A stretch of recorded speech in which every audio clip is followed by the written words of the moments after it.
আজকে আমি এসেছি ঘেরসাই মিলন মেলা। এই মেলার মধ্যে আর কি কি রয়েছে চলো পুরো ব্লগটা দেখে নিই। আমি আজকে এসেছি ঘেরসাই মেলা, মানে দীঘা যেতে রাস্তার ডান দিকেই পড়ে এই মেলাটা। আগে মাঠে হতো, কিন্তু এখন হচ্ছে আমাদের দীঘা বিদ্যাভবন স্কুলের মাঠটাতে।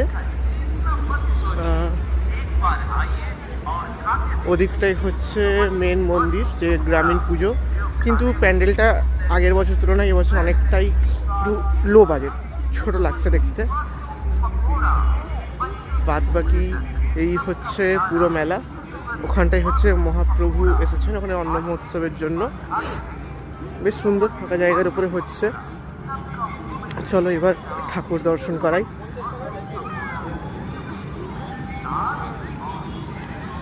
প্রথমেই হচ্ছেন মা মনসা দেবী, সুপার গর্জিয়াস ঠাকুর পুরো লাগছে।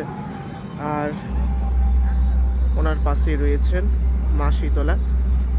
মুখটা দেখো কি মিষ্টি লাগছে, মা শীতলার মুখটা অপূর্ব সুন্দর।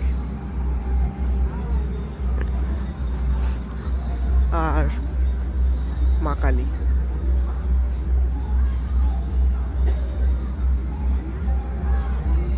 এই হচ্ছে মোটামুটি পুরো দেবদেবীরা। আর এইখানে হচ্ছে মহাপ্রভুদের বসার জায়গা। কিন্তু যেহেতু আজকে ঘটোত্তোলনের দিনই আমরা এসেছি, মানে আমাদেরকে যেতে দিচ্ছে না, এতটা ঘটোত্তোলনের জন্য ভিড়, তাই জন্যই একটু মেলার মধ্যে এসেছি। মোটামুটি কিছু ঠাকুর এসেছেন। এই যে অনেক বড় মহাপ্রভু, নিচে লাড্ডু গোপাল আছেন।